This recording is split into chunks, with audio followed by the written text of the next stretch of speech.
The first-class cabin of Aurora Wings Flight 208 shimmered with quiet elegance, soft lighting, polished wood paneling, and the gentle clink of champagne glasses.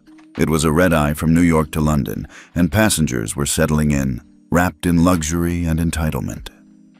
Marcus Daniels had just placed his leather briefcase under his seat, about to sit down in 2A, when a shadow crossed over him. "Excuse me, sir," said the flight attendant, her voice clipped but polite on the surface. "May I see your boarding pass?"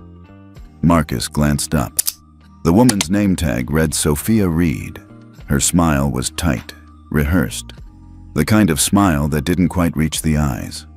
"Of course," he said, handing her the printed ticket. She studied it longer than necessary, her brow furrowed. "And your name is?" "Marcus Daniels," he replied calmly. She paused. "This is a first-class seat, Mr. Daniels." "I'm aware," Marcus said. "I booked it weeks ago." Sophia didn't budge. "I'll need to verify something with my supervisor." Marcus raised an eyebrow. Around him, other passengers were watching with quiet curiosity.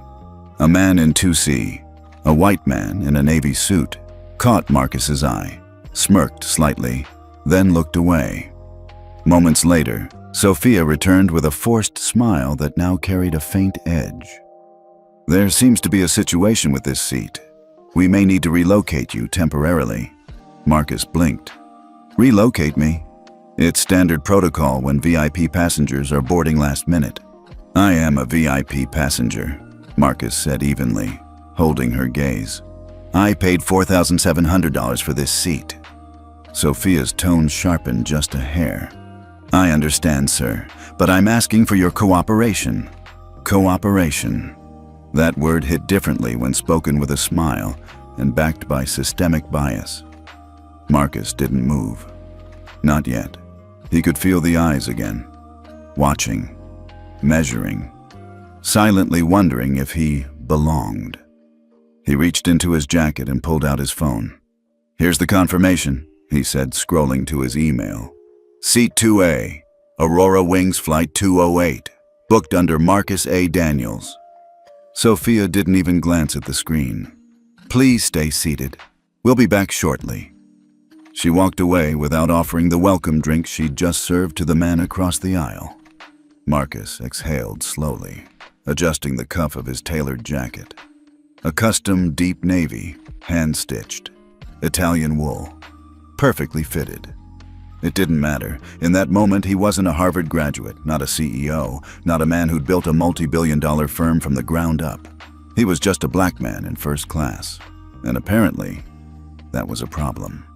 2 rows behind him, someone whispered, "Do you think he's in the wrong seat?" Another voice replied, "Maybe he upgraded last minute." It was subtle, soft. But Marcus had heard those tones all his life. He thought of his mother, working double shifts as a nurse's aide in South Chicago just to keep the lights on. She used to walk him past fancy restaurants downtown and say, "One day, baby, you'll eat wherever you want, and nobody will tell you different." He had eaten in all those places now, and still, he was being told, indirectly, and yet so very clearly, "You don't belong here." The intercom clicked on. "Ladies and gentlemen, we'll be closing the cabin doors shortly. Please ensure all carry-ons are stored and seatbelts fastened." Marcus sat back, jaw tight. Suddenly, a tall young man strutted down the aisle, dragging an expensive briefcase. Tailored suit, gold cufflinks, platinum status arrogance. "Excuse me," the man snapped at Sophia, now stationed at the galley. "I always sit in 2A. Why is someone in my seat?" Sophia nodded once, like they'd rehearsed this. "We're handling it, Mr. Grant." Grant. Marcus recognized the name. Lucas Grant, son of a U.S. senator. He'd seen his face on political coverage and society pages. Lucas looked past her, directly at Marcus, then sneered. "Can we speed this up? I don't fly, coach." Sophia turned back toward Marcus, now with a second attendant at her side. "I'm sorry, sir," she said, "but we're going to have to reassign your seat. Please gather your belongings." Marcus stared at her. "On what grounds?" Her smile returned. "Security protocol, sir." He glanced past her. The man in 2C leaned forward, curious. A woman across the aisle picked up her phone, pretending to scroll but clearly recording. Marcus took a long breath. This wasn't about a seat anymore. This was about something deeper, something that had followed him all his life, and for now, he chose silence. He rose, dignified, wordless. He picked up his briefcase and began walking down the aisle toward economy, while first-class passengers sipped their champagne and looked away. The overhead bin clicked shut behind Marcus as he squeezed into the narrow aisle seat in row 34, middle seat, between a man who smelled faintly of stale cologne and a woman already pressing herself against the window as far as she could go. He didn't complain. He never did. But inside, something cracked a little. He loosened his tie and stared ahead, willing himself not to feel the humiliation creeping under his skin like slow fire. Marcus Daniels, 62 years old, Harvard Business School alum, founder and CEO of Pinnacle Capital, a private equity firm managing $3.1 billion in global assets. Voted Forbes' top 25 most powerful black executives in America. Mentor to over 50 minority entrepreneurs. Board member of 3 Fortune 500 companies. And tonight, he was a black man demoted to coach for no reason, squeezed between strangers after paying $4,700 for a seat he'd booked a month in advance.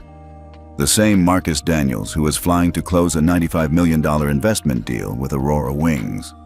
He glanced down at his wrist, his late father's watch, a modest Seiko from the 70s, then at his phone. 9:37 p.m., still an hour to wheels up. He exhaled slowly and let his mind drift. Not to the boardroom ahead, but the memories behind. He had grown up on West 79th Street in South Side Chicago. 2 bedrooms, peeling linoleum. A single mother who worked 3 jobs to put food on the table and made sure Marcus never missed school, even when he had holes in his sneakers. "They'll try to make you feel invisible, baby," she used to tell him. "Don't you ever let them." He never did. Not when his high school counselor told him trade school might be more realistic. Not when Harvard students asked which sports scholarship got him in.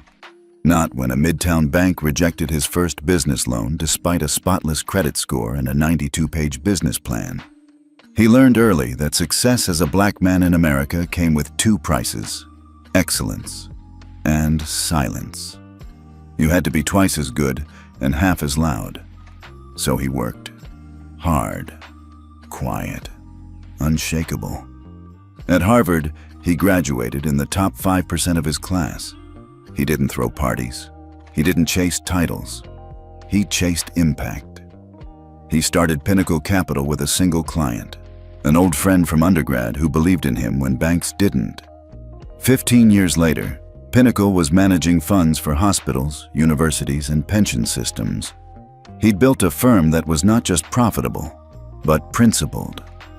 Over 40% of his senior leadership were minorities or women. He didn't put that in brochures. He just did the work. And now, Aurora Wings. The airline had approached him after a series of losses and shareholder unrest.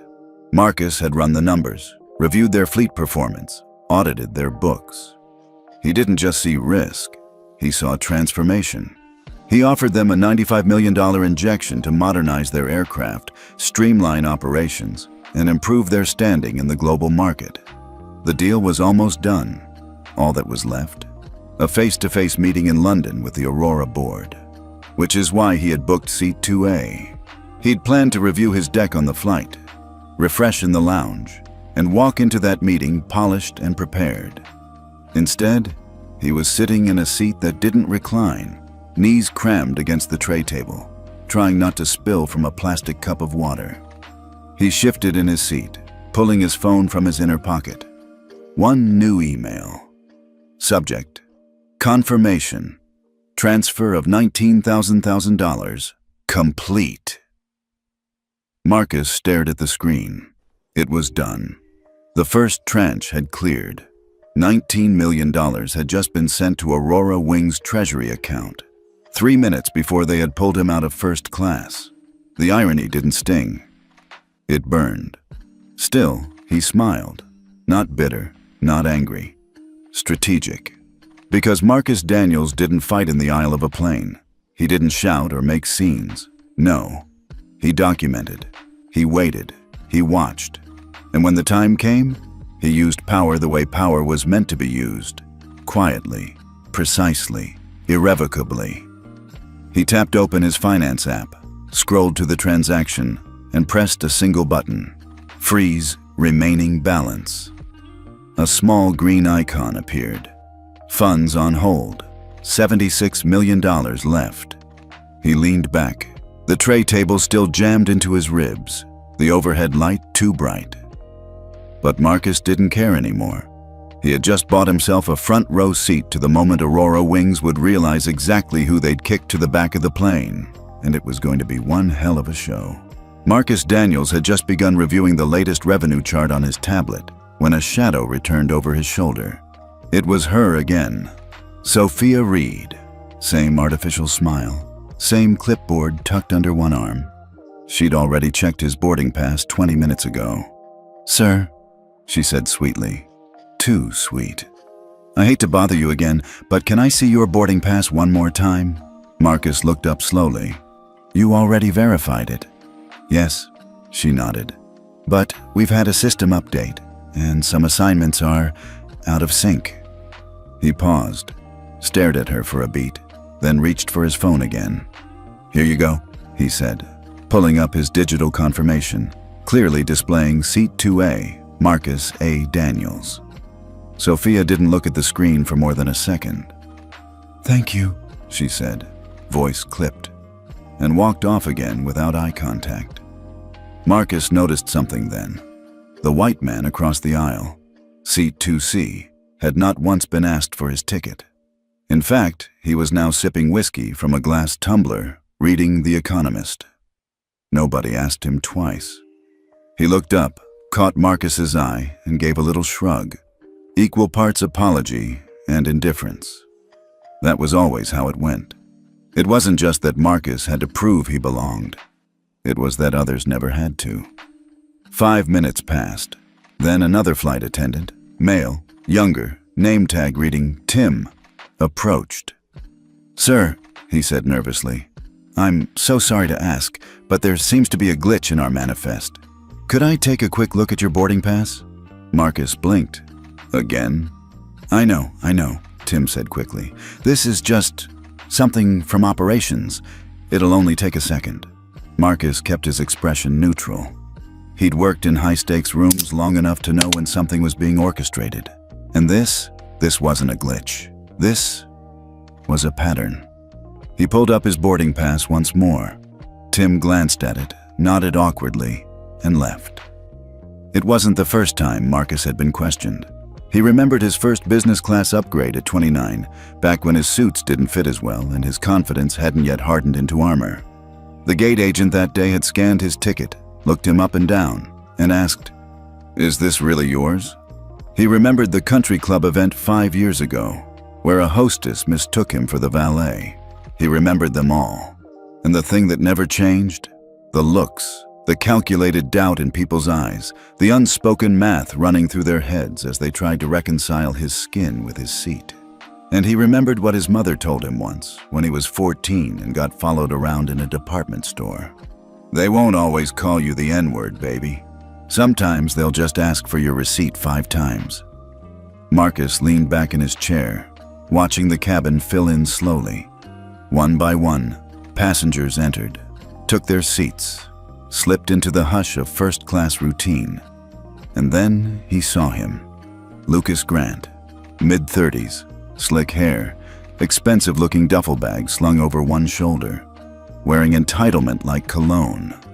Marcus recognized him instantly, son of Senator Grant, often seen at fundraisers and investment summits. Always loud, always first in line for the spotlight. Lucas stopped at the galley where Sophia stood. They spoke in hushed tones, but Marcus saw it. The nod toward his direction, the look on Lucas's face. Not confusion, expectation. He expected his seat to be ready. He expected no questions asked. He expected someone to be moved. Someone like Marcus. Marcus turned his attention back to his tablet, pretending not to notice. But his posture shifted. Shoulders straightened. He wasn't going to give them the show they were looking for. He had too much to lose, and too much experience to waste energy on performative resistance. Still, the anger simmered beneath the surface. Because this wasn't a system glitch. This was a decision. Someone upstairs had chosen to target him. Whether it was because he was the only black man in the first-class cabin, or because someone didn't like the idea of a CEO who didn't look like their typical Wall Street mold. It didn't matter. The effect was the same. Doubt, delay, dehumanization. Marcus took a deep breath, not out of stress, out of calculation. Because if there's one thing the investment world had taught him, it's that you never make a move until the market reveals itself. And right now, the market was showing him exactly who Aurora Wings really was. From the corner of his eye, Marcus noticed Sophia whisper something to another flight attendant, who then picked up the cabin phone. 2 minutes later, a pair of uniformed airport security officers appeared at the front of the cabin. They weren't moving fast, just hovering, hands near their hips, eyes locked on Marcus. And in that moment, he knew.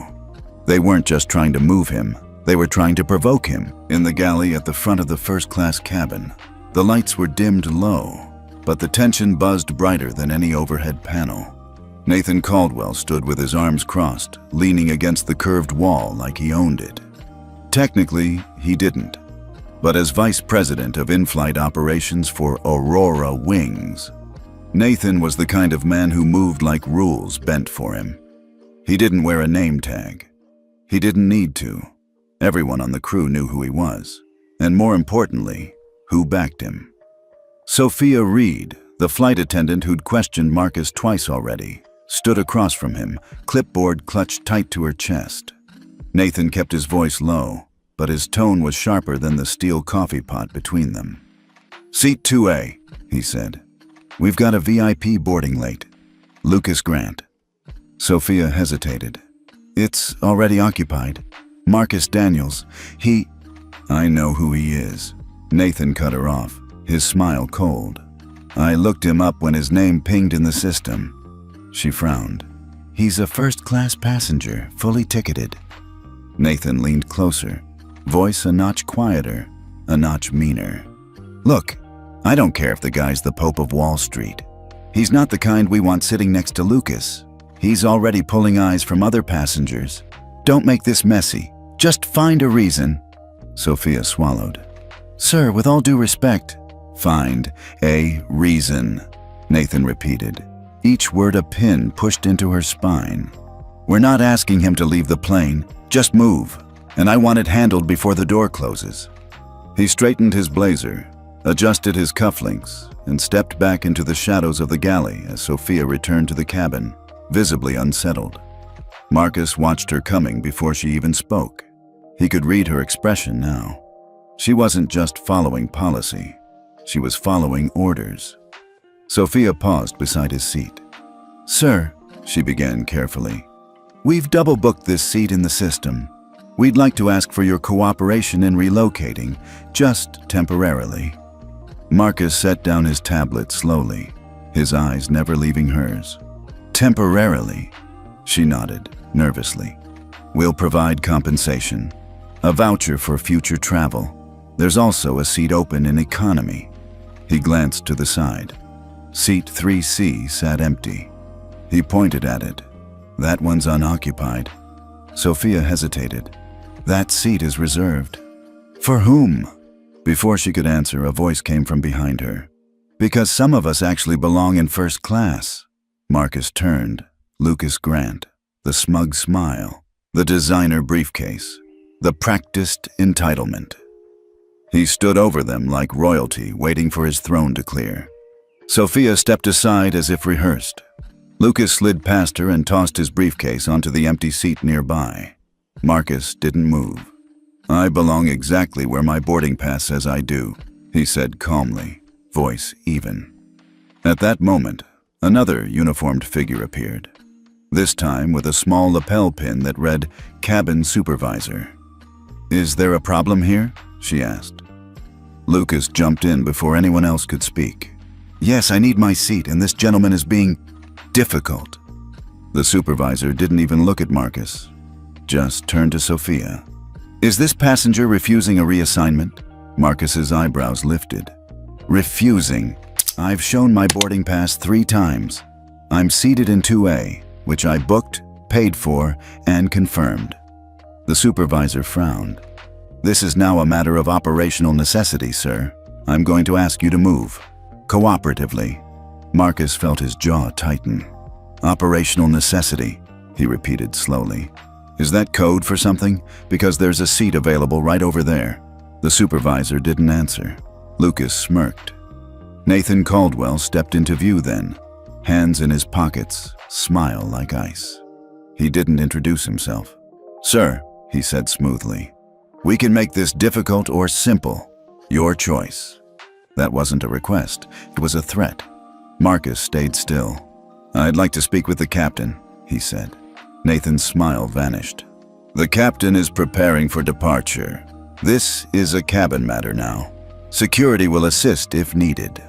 At that moment, as if on cue, 2 airport security officers stepped forward from the bulkhead. Casual, but their hands hovered just close enough to their utility belts to send a message. Final call. Marcus looked around the cabin. A few passengers stared. Most averted their eyes. He could escalate this, raise his voice, demand his rights, turn this into a scene that would go viral in 5 seconds. Or he could document and wait. He turned to Nathan and the others, voice steady as stone. "I will move under protest, and I'll need the names and employee IDs of everyone involved." Nathan blinked, thrown off for just a second. "Noted," Marcus added, gathering his briefcase. Lucas stepped forward to claim the seat with the hunger of a man used to winning. "Just be grateful we're still letting you fly," he muttered loud enough for Marcus to hear. Marcus paused, looked him square in the face, didn't say a word, just smiled. Marcus lifted his briefcase, straightened his blazer, and turned toward the back of the plane. The aisle felt longer than it should have. As he walked past the polished wood panels of the first-class cabin, no one made eye contact. Not the man in 2C, not the woman sipping champagne, not even the elderly couple who had watched everything unfold in silence. Eyes dropped, heads turned away, like his mere presence made people uncomfortable, not because of what he'd done, but because they didn't want to witness it. Humiliation is quieter than rage. It's 1,000 tiny cuts, each one too small to protest, but together, they bleed something out of you. Row 34, seat E middle. Between a heavy-set man in khakis and a young woman who immediately pressed herself against the window when he arrived. "Excuse me," Marcus said gently. The man barely shifted, making Marcus awkwardly twist and squeeze into place. He sat down, knees jammed into the seat in front of him, elbows pinned against his sides. His body too tall, too broad for this space. The man beside him chuckled without malice. "They really packed us in, huh?" Marcus offered a tight smile. "Something like that." The air vent above him was broken. Nothing but stale, recycled air. He loosened his tie just a little, not because he wanted to, but because dignity needs room to breathe. Across the aisle, a toddler kicked the back of a seat. A baby cried somewhere up front. The tray table was sticky. The armrest wobbled. He'd spent 40 years building a career where he didn't have to endure this anymore. But tonight, none of it mattered. Not his degrees, not his portfolio, not his seat assignment. Tonight, he'd been reminded, in front of strangers, in silence, with just enough civility to avoid lawsuits, that in certain eyes, he was still just someone to be removed. And what was worse, it was all done with a smile. 20 minutes into the flight, he pressed the call button. Nothing. He waited, pressed it again. A different flight attendant passed by, offering drinks from a cart. "Could I have some water?" Marcus asked. The attendant barely glanced at him, returned a moment later with a half-filled plastic cup. water already sloshing inside. She didn't say a word, just shoved it onto his tray and kept walking. The man next to Marcus raised an eyebrow. "That's all they gave you?" Marcus nodded.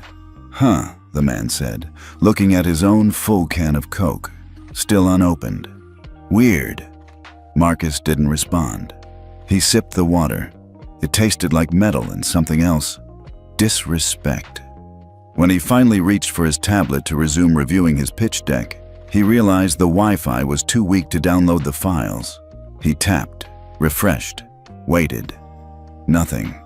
He sighed and reached into his bag for the backup flash drive, only to remember that bag was in his checked luggage. The one that had been tagged for direct delivery to the London hotel. The one he'd carefully packed with printouts, backups, spare clothes, backup tie. The one that was now, he suspected, no longer headed to London at all. Just then, a notification pinged on his phone. "Luggage alert. Your checked item has been rerouted to Minneapolis. No explanation, no option to fix it." Marcus stared at the screen. It wasn't random. He knew that. Someone had flagged his bag, reassigned it, just like his seat. This wasn't policy. This was personal. He leaned back, forcing himself to breathe slowly. He thought of his mother again. Her voice, always calm, always firm. "When they go low, you don't shout, you document." He reached for his phone, opened his voice memo app, and began recording. Time, flight number, names, incidents, everything. He would not raise his voice. He would raise evidence, because he'd learned long ago, justice doesn't begin in court. It begins with recording what they try to bury. Across the aisle, he noticed a young woman holding her phone low, subtly filming him. Their eyes met. She didn't say a word, just gave a slight nod, solidarity. And for the first time in the past hour, Marcus felt something shift. Not hope, but clarity. He wasn't alone. He wasn't invisible. The beverage cart came back around. The woman across from Marcus received a full can of ginger ale. Marcus tried again. "May I have the rest of the water, please?"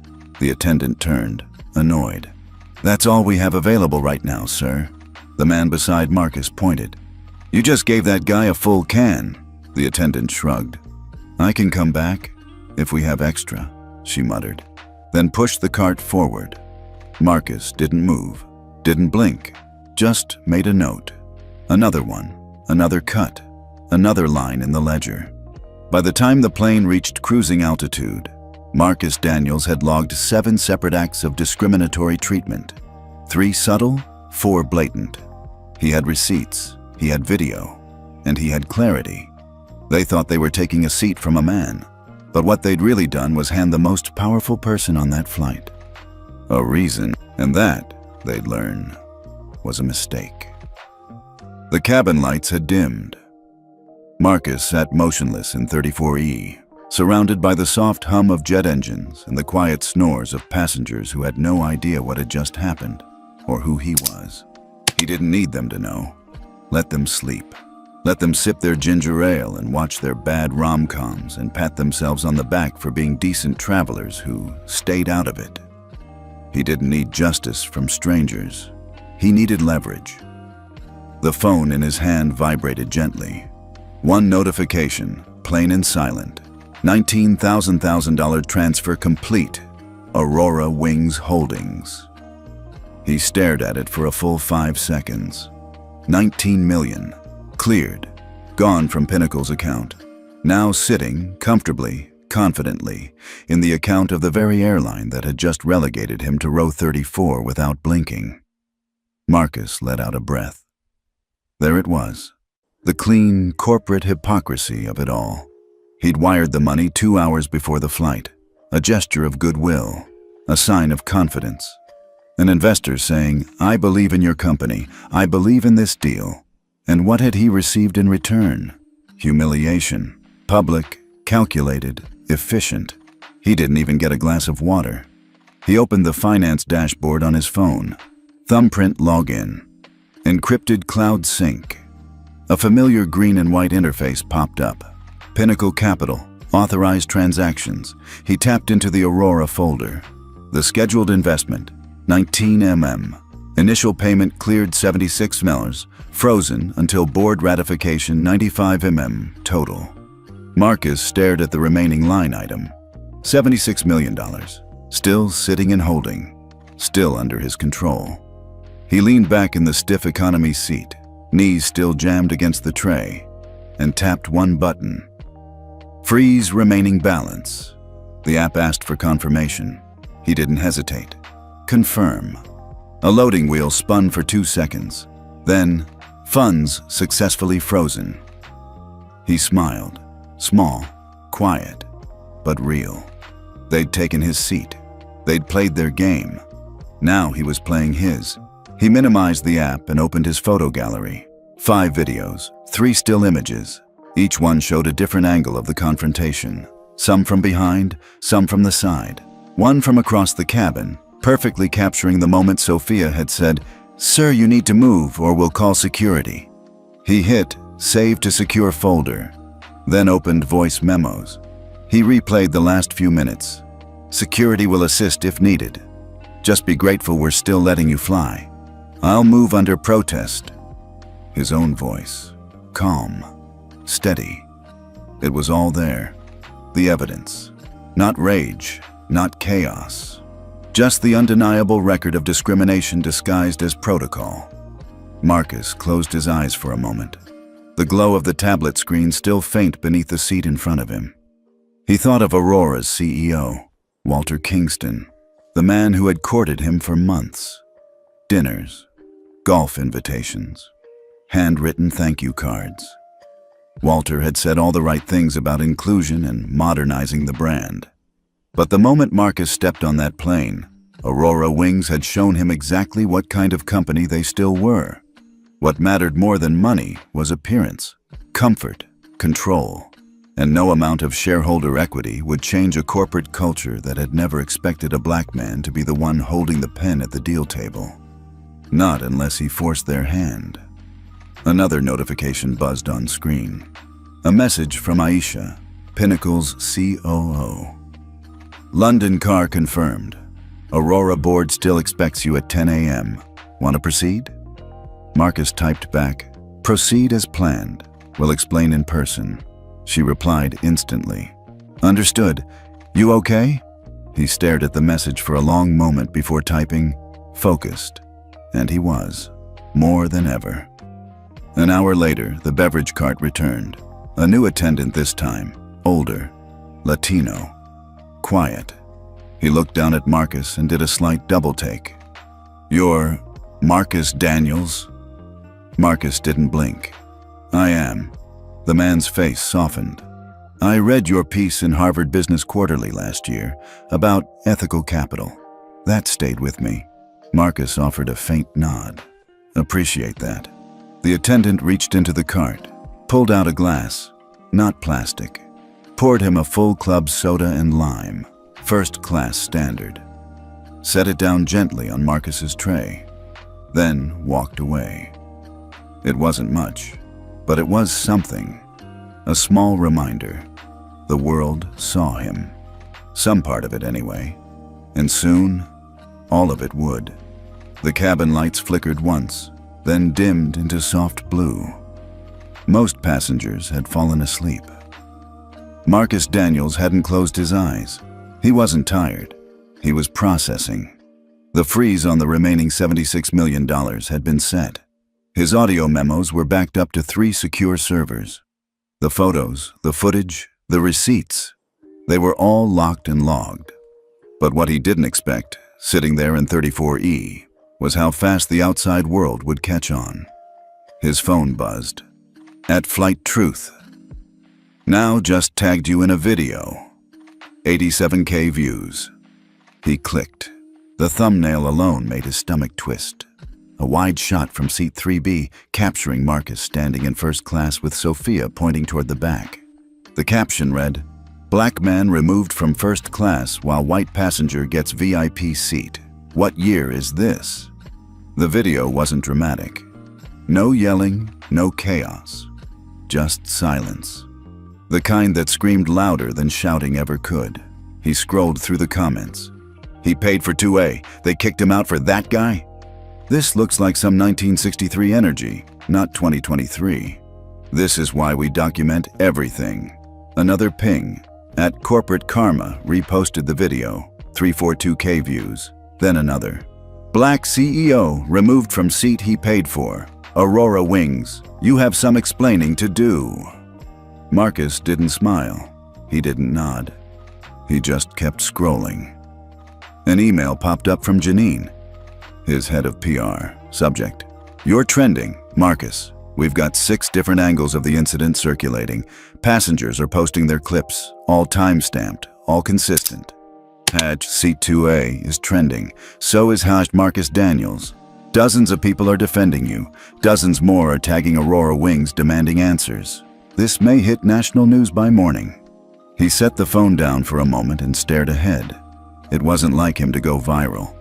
He built his reputation avoiding the spotlight, built Pinnacle through discretion, data, and deals, not noise. But this wasn't noise anymore. It was clarity. The whole world was starting to see what he'd been seeing for decades, what black professionals face in silence. What happens when you're not just told you don't belong, but shown it, publicly, deliberately. A notification buzzed again. CNN breaking. Aurora Wings under fire. After passenger removal incident, we are reviewing the matter. He clicked. There it was, a blurry photo of him standing in the aisle. Headline beneath it: Investor or intruder, Aurora faces backlash. After CEO Marcus Daniels removed from first class. The subheading chilled him. Daniels, whose firm Pinnacle Capital manages over $3 billion in assets, was removed without cause, replaced by Lucas Grant, son of a sitting U.S. senator. It was out now, the whole truth, or at least the beginning of it. By the time the plane began its descent into London, Marcus had been tagged in 114 tweets, mentioned in 39 LinkedIn posts, and received over 60 unread text messages, most from colleagues, old friends, former mentees. Some messages were simple. We saw.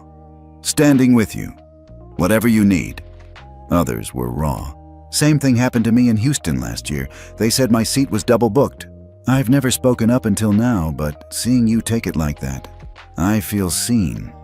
You're doing this for all of us. Marcus closed the phone. Not to disconnect, but to focus. This wasn't just a moment anymore. It was a movement, and he was at the center of it, whether he'd wanted to be or not. The wheels touched down with a low rumble. Marcus didn't rush off the plane. He let the others move past him. Business travelers in tailored suits, influencers in yoga pants, the man from 2C who wouldn't meet his eyes. He waited until the aisle cleared, until the silence stretched just long enough for reflection. And then he stood, shoulders back, briefcase in hand. He didn't say a word to the flight crew. He didn't need to, because now they knew who he was. Outside the terminal, a black car waited, driver holding a small sign. Mr. Daniels. Marcus nodded and stepped in. The city of London shimmered past the window as they drove toward the headquarters of Aurora Wings. Inside, his phone buzzed again. Aurora PR. We are deeply concerned. We value all our customers. We are investigating. He almost laughed. Investigating. As if the world hadn't already done it for them.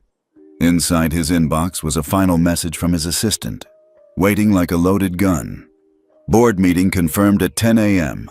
All members present, CEO Walter Kingston included. Marcus replied, I'll be there, and I'll bring the truth with me. The boardroom on the 38th floor of Aurora Wings Global HQ was designed to impress. Panoramic skyline views, walls of frosted glass, a table so long it looked like it could launch satellites.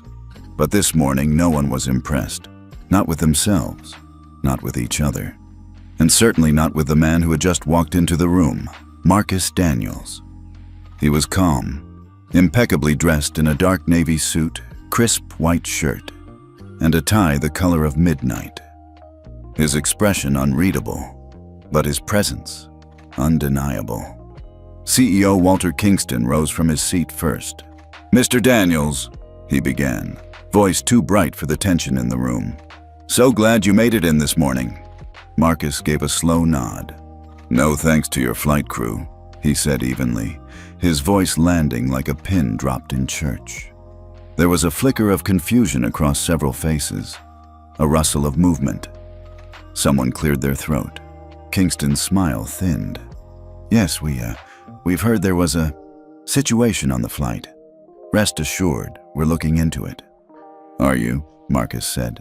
He stepped forward and placed his briefcase on the conference table, unlatched it with a quiet click, pulled out a small folder. He didn't speak yet. Let the silence thicken. Let the discomfort settle. VP of Strategy Lauren Mendez tried to redirect. "Mr. Daniels, before we dive into flight issues, let's talk numbers. Your team's proposal is remarkable. We're aligned with the vision for the $95 million infusion. The $19 million transfer was received." Marcus raised a hand, stopping her mid-sentence. I froze the rest. Dead stop. Kingston blinked. I'm sorry." "The remaining $76 million, Marcus said, voice calm but sharp.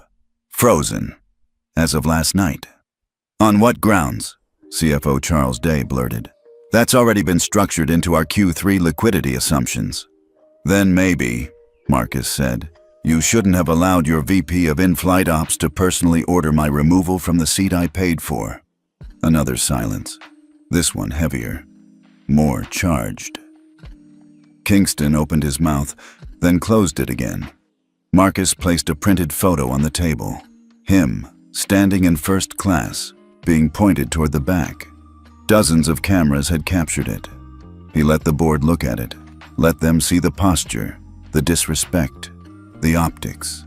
Then, slowly, he said, "The man your crew humiliated in front of a full cabin last night, the one you reassigned without cause, that man was me." A beat. No one moved. Then Kingston, flustered, tried to recover. "Mr. Daniels, surely this was some sort of administrative error." "No," Marcus cut in, voice low and lethal. "It wasn't." He slid another photo forward, a still from a video. Lucas Grant stepping smugly into the seat Marcus had vacated. The seat wasn't double booked. It was targeted for someone whiter, louder, more connected, and apparently more deserving in the eyes of your staff. No one dared interrupt now. He continued, "I've spent the past 40 years building Pinnacle from scratch. My company employs over 300 people, many of them people of color who were told, like I was, that they didn't belong." His gaze swept the room. "And now I've come to offer a 9-figure investment, a rescue package, frankly. You needed it, still do." He let that hang. "But if you think I'm going to write a check to a company that treats people like they did me last night, then you haven't been paying attention to who you're in the room with." Kingston looked cornered now, pale. "This is a misunderstanding, Marcus." "No," Marcus said again, firmer. "This is policy that you've allowed to go unchecked, culture you've failed to change, and a leadership team that makes decisions based on skin color and social proximity." He leaned forward slightly. "But here's the thing. You didn't just insult a man on your plane. You insulted your lead investor in front of millions of people." Lauren whispered. "Millions?" Marcus opened his phone, turned the screen, showed the trending tag. Black CEO removed 8.3 M views and counting. Kingston's hands trembled slightly. "What do you want?" Marcus looked him in the eye. "First, accountability. Second, structural reform. And third, Nathan Caldwell's resignation." A gasp from the end of the table. Someone cursed under their breath. "I'll send the full list of terms by end of day," Marcus added. "Until then, that $76 million stays exactly where it is." He packed up the folder, snapped the briefcase shut, straightened his cuffs, and turned to leave. At the door, he paused. turned back. "One last thing," he said. "You didn't just lose a seat last night. You lost the illusion that this company could continue operating the way it always has. Now, you're in my airspace." And with that, he walked out. The door had barely closed behind Marcus when the boardroom erupted. "Jesus Christ," someone muttered. "He was the one in 2A?" another blurted out. CFO Charles Day ran a hand through his thinning hair. "This isn't just PR. This is catastrophic." At the head of the table, Walter Kingston remained frozen, knuckles white against the leather armrest. The name Marcus Daniels suddenly felt less like a meeting on the calendar and more like a grenade with the pin pulled out. And it had just gone off. In the corner, Nathan Caldwell stood stiff, arms crossed too tightly, face flushed beneath his tan. Lauren Mendez turned toward him, voice sharp. "You knew." Nathan didn't blink. "Knew what?" "Don't play dumb," she snapped. "You knew who he was, your head of operations. You get flagged for every VIP over $10 million. Nathan shrugged. His name was buried in the manifest. We didn't know he was that Marcus Daniels. "Bullshit," Charles hissed. "You reassigned 2A for Lucas Grant. You had Sophia push a verified first-class ticketed passenger to coach. That's not system error. That's targeted removal." Nathan's jaw clenched. "It was a judgment call." "Well, congrats," Lauren shot back. "You just made the most expensive judgment call in aviation history." Kingston finally spoke, voice thin and strained. "He's holding the $76 million. Worse," Charles added. "He's weaponizing it, publicly. That hashtag has passed 9 million views. Our investor line is flooded. CNN called 5 times this morning."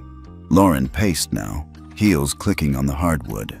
"Board is already whispering. Legal is prepping statements. Every internal memo's being screenshot and leaked. You think shareholders won't demand a vote if this snowballs?" Nathan's face hardened. "Let me fix it." "Fix it?" Lauren turned, stunned. "You shoved the man funding our survival into a coach seat and handed his spot to a senator's son who shows up late and smells like privilege. You can't fix that with a press release." Nathan stepped forward, voice lowering. "I'll talk to Marcus. I'll apologize. We'll spin it as miscommunication. Offer him a board seat. Hell, name a terminal after him if we have to." Charles scoffed. "You think Marcus Daniels wants a terminal? He wants accountability, and we're about 30 years overdue." Meanwhile, on the 24th floor, in a quiet glass-walled office, Marcus sat with his assistant Aisha Robinson and PR director Janine Fletcher. Aisha held out a tablet. "NBC wants an exclusive." Janine added, "So does The Guardian. And Forbes just emailed. They're calling it the 2A moment." Marcus didn't look surprised. "Tell them, no interviews, yet." Aisha nodded. "Understood, but it's spreading, fast." Marcus tapped the edge of his glass. "How's the board reacting?" Janine smirked. "Internal chatter says Kingston's rattled. Legal's trying to quarantine the incident as unfortunate mishandling. And Nathan, he's calling in favors left and right." "Let him," Marcus said, cool and quiet. "Let them all scramble." Back upstairs, the boardroom war continued.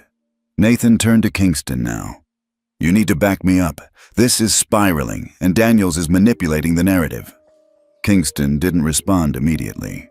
Then, "Were you aware who was in 2A when you ordered the reassignment?" Nathan hesitated. Too long. "Not definitively." "Did you override manifest protocol?" "Lucas is a political asset. He's friends with 2 federal transport chairs. Answer the question, Nathan." Another pause. "Yes." Silence. Then Kingston sighed. "Effective immediately, you're placed under internal review. Your access is suspended until further notice." Nathan's jaw dropped. "What?" "You endangered our largest investor," Kingston said.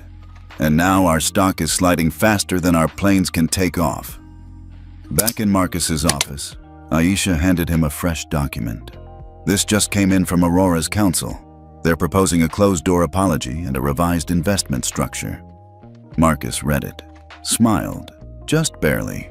"Not yet." He tapped the table lightly. "This isn't about my seat anymore." Aisha tilted her head. "Then what is it about now?" Marcus looked up. "Who gets to decide who belongs?" He stood, walked to the window, and watched the city stretch below him. A new email arrived. Subject line: Statement from Aurora. "We value every passenger." He didn't open it. He'd heard that line before, so had millions of others, and this time, the world wasn't buying it. The studio lights weren't blinding, but they were hot. Marcus Daniels adjusted his collar once, then placed both hands on his lap as the floor manager gave the countdown. 3, 2, 1. The red light blinked on. Across from him sat Catherine Reyes, anchor of the primetime show Face the Facts, known for asking questions that made CEOs sweat and politicians stammer. She smiled politely. "Mr. Daniels, thank you for joining us." Marcus met her gaze. "Thank you for having me." Her voice softened, but only slightly. "You've become something of a reluctant symbol in the past 48 hours. Over 10 million people have seen the video of you being removed from your first-class seat. For our viewers who haven't, can you walk us through what happened?" Marcus nodded slowly. "I boarded a plane with a confirmed ticket, sat in the seat I paid for, was asked, then told, to move. Not because of a policy, but because someone more familiar to them wanted it." Catherine raised an eyebrow. "You're referring to Lucas Grant?" "I'm referring to the culture that made that decision feel acceptable." The screen behind them flashed a still image from the video. Marcus standing calmly, while a flight attendant pointed him toward economy. Catherine let the image sit for a beat before continuing. "Critics say this was a customer service error, unfortunate but not racial. What would you say to them?" Marcus didn't flinch. "I've flown over 1,000 times in my life. 15 years in first class. Never once, until that day, was I asked to prove my seat 3 times. Never once was I told to move for someone who showed up late, handed no ticket, and was escorted in like royalty." Catherine nodded, letting him continue. This wasn't an isolated incident. It was a reflection. A mirror held up to a system that still struggles with who it believes belongs in positions of access, comfort, and power. They cut to a wide shot. Marcus calm, composed. Not angry, not performative. Just present. And that, more than anything, unsettled the old narrative. He didn't need to yell. The truth did the heavy lifting. Catherine leaned forward. "Your company had already transferred $19 million to Aurora Wings. You then froze the remaining $76 million. What led to that decision?" Marcus folded his hands. "Trust is the currency of business. When a company shows it cannot treat its own customers with basic dignity, how can I trust it with my capital?" "And now?" "Now," Marcus said, voice even. "I want to make sure what happened to me doesn't happen to anyone else. Not in the air, not in boardrooms, not in hiring meetings, not in schools." He looked into the camera, not at Catherine, at America. "This isn't about a seat. It's about the message that seat sends when it's denied, and who gets to keep their dignity in public spaces without having to earn it twice." Backstage, Aurora's PR team sat huddled around laptops, eyes wide, mouths tight. Kingston hadn't returned any calls that day. Nathan's email had been deactivated by noon. And social media? Hatch corporate color lines was now trending in 6 countries. Catherine closed her notebook. "One final question, Mr. Daniels. You didn't ask for this spotlight, but now that you have it, what do you intend to do with it?" Marcus paused, then answered carefully. "I built Pinnacle to be more than a firm. I wanted it to be a vehicle for ethical investment. Capital that isn't just smart, but just." He continued, "I intend to use every dollar, every connection, every platform to make sure people like me aren't told to move to the back ever again. Not metaphorically, not physically, not financially."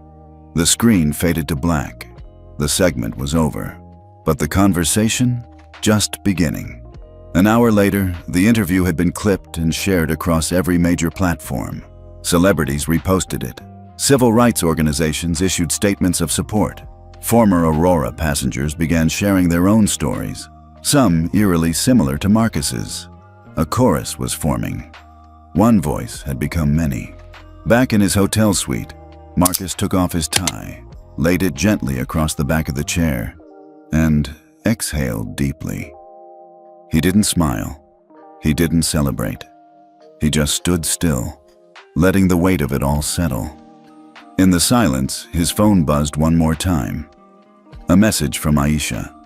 "They're scared now, but they still don't get it." Marcus replied, "They will," then turned to the window, where the city glowed beneath a soft, defiant sky. 2 days after Marcus Daniels' interview aired, Aurora Wings was still in freefall. Their stock had dropped 12%. 3 of their top 5 corporate travel contracts were under review. And every morning news segment seemed to replay the same image. Marcus standing in row 2A, briefcase in hand, while being escorted away. Calm, unmoved. A symbol not just of corporate racism, but of a man who'd had enough. And somewhere in a private office on the 30th floor, Nathan Caldwell was seething. He paced the length of his windowed corner suite, fists clenched, phone to his ear. "No," he barked. "I don't care what the board says or legal. We don't just take this lying down. This guy's trying to ruin me." He paused, jaw tight. "Leak it." The "it" in question was a package Nathan had been curating for weeks, just in case. It was a classic move, one he'd seen work too many times in old-school power circles. Discredit the threat, shift the narrative, make the righteous look unhinged. Within hours, a popular but notoriously biased financial blog published the first wave. Who is Marcus Daniels really? Shocking allegations from former colleagues suggest he's not who he claims. The article wasn't based on facts. It was based on anonymized accusations, pulled from nothing, and sources close to the matter. Allegations that Marcus had intimidated junior staff, that he'd doctored earnings reports, that he'd used his race as a shield to avoid scrutiny. There was no proof, but proof wasn't the point. Doubt was. It spread fast, faster than Marcus liked. Within a day, conservative pundits latched onto it. "He's playing the victim card to cover up shady business practices," one Fox panelist said.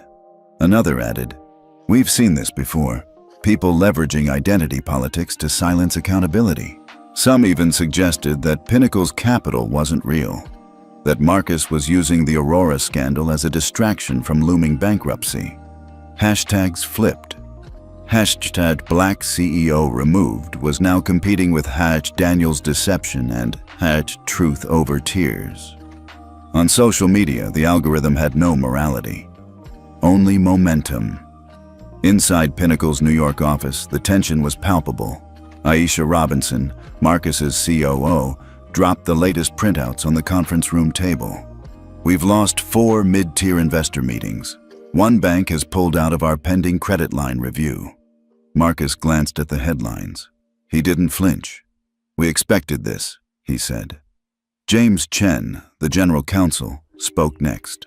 "We've confirmed that all 3 sources quoted in the original smear were either terminated for cause or have ties to Caldwell's network. We're drafting defamation suits." "Hold off," Marcus replied. "Hold off?" Aisha echoed. "Marcus, they're trying to tear your name apart. We've spent 20 years—" "I said wait." He looked them both in the eye. "This isn't new. It's just louder now." Later that night, alone in his apartment, Marcus sat in the dark, scrolling through the latest articles. They had gone after everything. His financial history, his Harvard transcripts. A decades-old traffic citation, even a pixelated photo of him attending a college party, as if that meant something. He didn't cry. He didn't break anything. But he did stare, long and hard, at the face looking back at him from the screen. His own. Framed by doubt, by slander, by a machine that had been built long before him and would likely outlive him. A machine designed to remind men like him, you may build empires, but the moment you raise your voice, We'll try to erase your name." The next morning, Aisha burst into his office. "You need to see this," she said, tablet in hand. A new video, not edited, not spun, raw.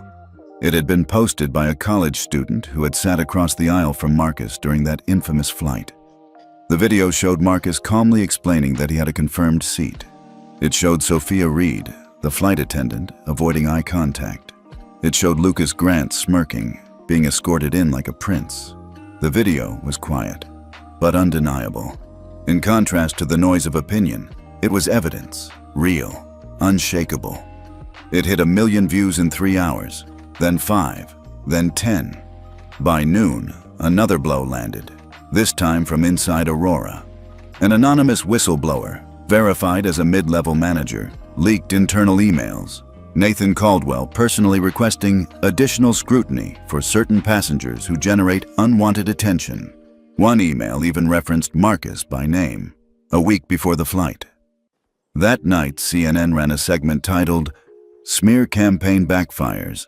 Leaked emails suggest coordinated retaliation against Daniels." Nathan's narrative was crumbling, fast. Back inside Pinnacle, Marcus sat with his legal team and PR director. "Do we move now?" Aisha asked. "We've got momentum." Marcus nodded slowly. "Yes, but not to clear my name. That'll take care of itself." "Then what?" "To show people what happens behind closed doors, when the people with power feel threatened by truth." He launched a new initiative the next morning, the Daniels Transparency Project. It was a digital repository, public, free to access, containing all documentation related to his case.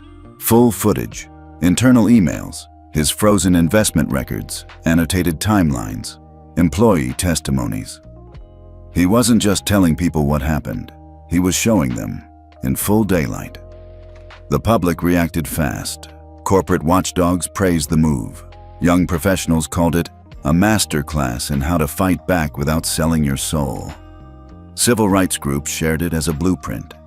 And most importantly, it shifted the narrative again, not from anger to pity, but from slander to strength, from victim to visionary. By evening, Aurora Wings's boardroom looked like a war zone. Kingston stared at the latest headlines. His hands trembled. Nathan sat in a corner, silent, sweating. Lauren Mendez stood at the window, phone in hand. "Do it," she said. "He's not the problem. You are." Nathan's badge was deactivated by midnight, and by morning, so was his access to everything. Marcus watched the sun rise from his hotel balcony. His phone buzzed once, a text from Aisha. "He's gone." He didn't smile, didn't toast. He just nodded, murmured to the wind, "One down, the system's next." The press conference was already trending before it began. Marcus Daniels, live, no scripts, no lawyers, just him and a folder. Across every major financial network, headlines flashed in bold. "Marcus Daniels to address Aurora scandal. Will he pull out of 95 in the home investment?" At 10:58 a.m., Marcus stood backstage at the conference center, calm but sharp-eyed. Aisha handed him a note. "Walter Kingston is here, second row, stage left. He didn't want to be seen, but he couldn't stay away." Marcus didn't even glance toward the room. He already knew. Kingston wouldn't miss this for the world. Not because he cared about what Marcus might say, but because he feared what Marcus might reveal. At 11 o'clock sharp, Marcus stepped onto the podium. No fanfare, no lights, just quiet, weighted expectation. He placed a single folder on the lectern, opened it, and began. "Last month, I agreed to invest $95 million into Aurora Wings, a company whose fleet was aging, whose debt was deepening, and whose leadership said they were ready for real change." He paused. Let the room settle. What I didn't know at the time was that the change they meant was window dressing. Diversity on brochures, inclusion in mission statements, but not in practice. Screens behind him lit up with real-time graphs. Aurora's demographic hiring data, 84% of leadership white. Customer complaint heat maps, emails from whistleblowers. Video stills from the infamous Flight 227. Then he turned a page. Many of you saw what happened to me on that flight, but this story is bigger than me. That was just the moment they got caught doing what they've done for years, just not to someone who could fight back. Gasps rippled through the room as Marcus clicked to the next slide. A document appeared. Passenger appearance flagging protocol, internal use only. Timestamp 14 months before the incident. Author Walter Kingston. In clean corporate jargon, the policy described how flight crews should de-escalate discomfort from VIP passengers by reassessing cabin placements if a boarding passenger generates visible tension. It included keywords: non-traditional business attire, tattoo visibility, perceived demeanor, language patterns, and finally, passenger mismatch with premium cabin expectations. No direct mention of race, but everyone in the room understood what it meant. So did America. From the second row, Walter Kingston's face drained of color. Aisha was watching him like a hawk. So were 4 reporters from CNBC, 3 civil rights attorneys, and 1 woman live streaming from her phone with a caption that simply read, "This is how systems fall." Marcus continued. This document was signed off by Mr. Kingston and distributed to regional supervisors. It's been in effect since 2021. It was used to justify at least 23 removals from premium cabins, 19 of whom were black or brown passengers. Another slide clicked in.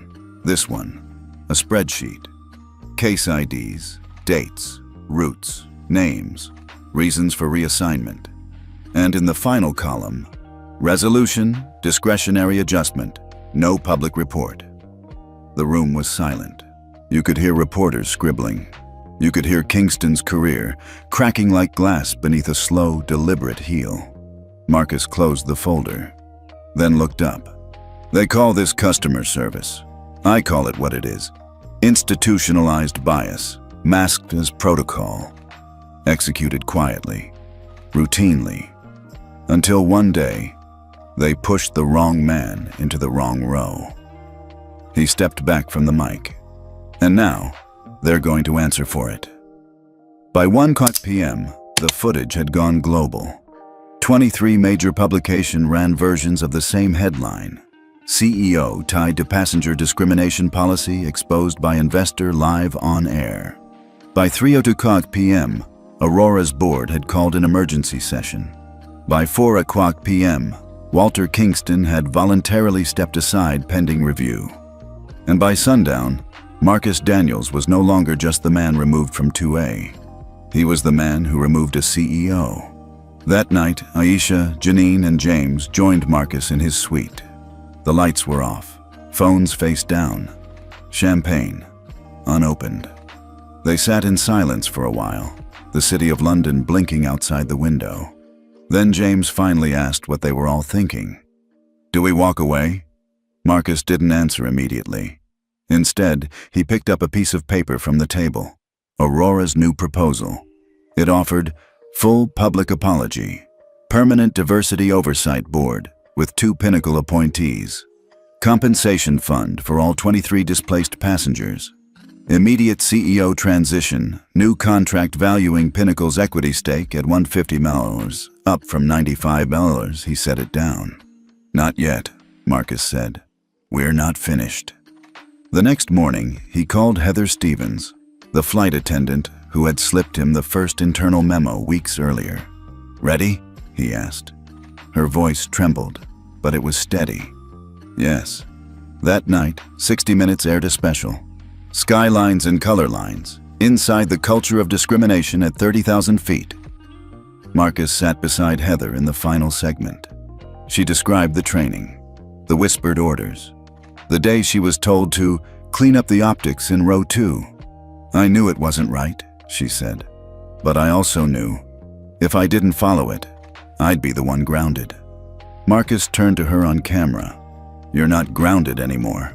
The episode exploded. Viewership shattered records.